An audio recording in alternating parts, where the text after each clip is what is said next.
Hello everyone, Assam ವಲೈಕುಮ್. ನಮಸ್ಕಾರ ಎಲ್ಲರಿಗೂ. ಹೇಗಿದ್ದೀರಾ ಎಲ್ಲರೂ? ಇವತ್ತೊಂದು ಸಿಂಪಲ್ಲಾಗಿ ತುಂಬ ಹೆಲ್ದಿಯಾಗಿರೋ ತುಂಬ ಕ್ವಿಕ್ಕಾಗಿ ಆಗೋ ಬ್ರೇಕ್ಫಾಸ್ಟ್ ಮಾಡ್ತಾಯಿದ್ದೀನಿ.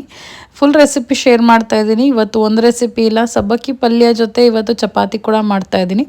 ಸೊ ಏನೂ ಇಲ್ಲ, ತುಂಬ ಸಿಂಪಲ್ಲು. ಸಬ್ಬಕ್ಕಿ ಚೆನ್ನಾಗಿ ವಾಶ್ ಮಾಡ್ಕೋಬೇಕು. ಒಂದು 3 to 4 ಟೈಮ್ಸ್ ವಾಶ್ ಮಾಡಿ ಅದನ್ನು ಚೆನ್ನಾಗಿ ಚಿಕ್ಕ ಚಿಕ್ಕದಾಗಿ ಕಟ್ ಮಾಡಿದ್ದೀನಿ.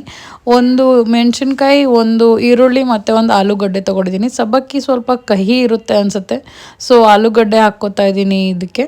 ಮತ್ತು ಜಿಂಜರ್ ಗಾರ್ಲಿಕ್ ಪೇಸ್ಟ್ ಹಾಕಿ ಎಲ್ಲ ಇಂಗ್ರೀಡಿಯೆಂಟ್ಸ್ನ ಮಿಕ್ಸ್ ಮಾಡಿ ಚೆನ್ನಾಗಿ ಫ್ರೈ ಮಾಡ್ಕೊಳ್ಬೇಕು. ಫಸ್ಟು ಡ್ರೈ ಮಸಾಲೆ ಹಾಕ್ಕೋತಾ ಇದ್ದೀನಿ. ಡ್ರೈ ಮಸಾಲೆಯಲ್ಲಿ ಎಲ್ಲ ರೆಗ್ಯುಲರ್ ಮಸಾಲೆ ಹಾಕ್ಕೋತೀವಿ, ಮತ್ತು ಇದ್ರ ಜೊತೆ ಸೊಪ್ಪು ಮಿಕ್ಸ್ ಮಾಡಿ ಕುಕ್ ಮಾಡ್ಕೋಬೇಕು ಅಷ್ಟೇ. ತುಂಬ ಸಿಂಪಲ್ಲು, ತುಂಬ ಕ್ವಿಕ್ಕು, ಬಟ್ ತುಂಬ ಹೆಲ್ದಿ. ತುಂಬ ಅಯರ್ನ್ ರಿಚ್ ಫುಡ್ಡು. ಈಗ ಸೀಸನಲ್ಲಿ ತುಂಬ ಚೆನ್ನಾಗೂ ಇರುತ್ತೆ ಫ್ರೆಶ್ ಆಗಿ ಅಂತ ಇದನ್ನು ಮಾಡ್ಕೋತಾ ಇದ್ದೆ.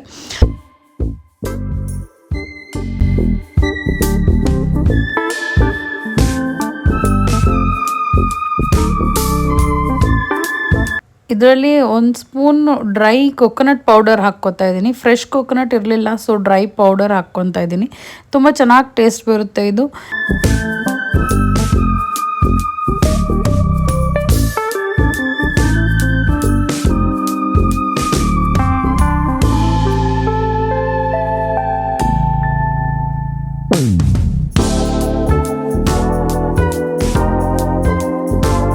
ಪಲ್ಯ ಚೆನ್ನಾಗಿ ಕುಕ್ ಆಗಿಬಿಟ್ಮೇಲೆ ಇದರಲ್ಲಿ ಒಂದೇ ಒಂದು ಸ್ಪೂನು ತುಪ್ಪ ಹಾಕ್ಕೋತಾ ಇದ್ದೀನಿ. ಇದು ಟೇಸ್ಟ್ ನನಗೆ ತುಂಬ ಇಷ್ಟ, ಸೊ ಈ ಥರ ಹಾಕ್ಕೋತೀನಿ. ಸೊಪ್ಪು ತಿನ್ನೋಕ್ಕೆ ಸ್ವಲ್ಪ ಕಷ್ಟ ಅನಿಸುತ್ತೆ ಇಲ್ಲಾಂದರೆ, ಅದಕ್ಕೆ. ನೆಕ್ಸ್ಟ್ ಇದಕ್ಕೆ ಒಂದು ಚಪಾತಿ ಮಾಡ್ಕೋತಾ ಇದ್ದೀನಿ. ರೆಗ್ಯುಲರ್ ಚಪಾತಿ ಬದಲು ಒಂದು ಸಿಂಪಲ್ಲಾಗಿ ಪರಾಠ ಥರ ಮಾಡೋಣ ಅಂತ ಇದು ಮಾಡ್ಕೋತಾ ಇದ್ದೀನಿ. ಪಲ್ಯ ಜೊತೆ ಚೆನ್ನಾಗಿತ್ತು.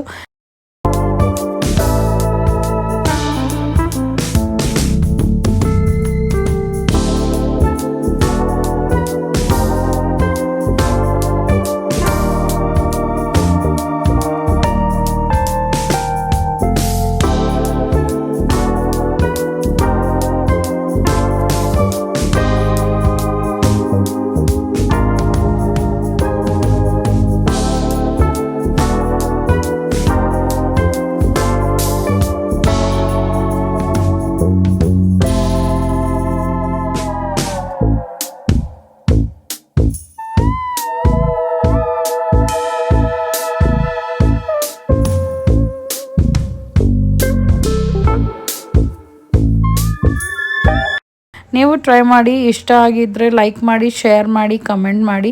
Thank you so much for watching my videos and coming back to watch them more. Thank you.